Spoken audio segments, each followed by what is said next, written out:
शहरात अवैध गुन्हे आणि तंबाखू तस्करी सारख्या प्रकरणांवर पोलिसांचा सखोल तपास सुरू असून अंबडार विभागाच्या विशेष पथकाने केलेल्या कारवाईत एक मोठी कारवाई समोर आली आहे।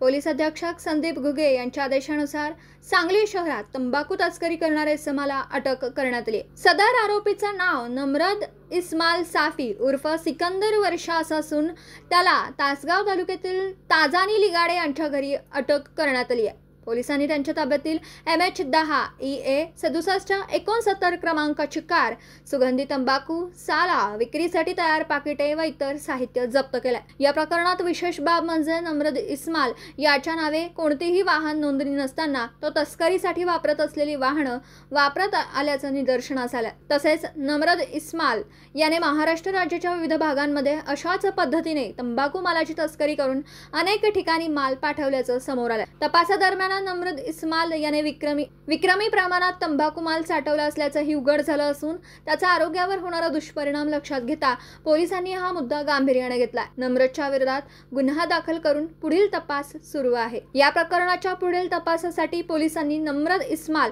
याच्या घराची झडती घेतली असून यामध्ये अनेक महत्त्वाचे पुरावे मिळाले। नम्रद इस्माल विरुद्ध अंबडार पोलीस ठाण्यात गुन्हा दाखल करण्यात आला।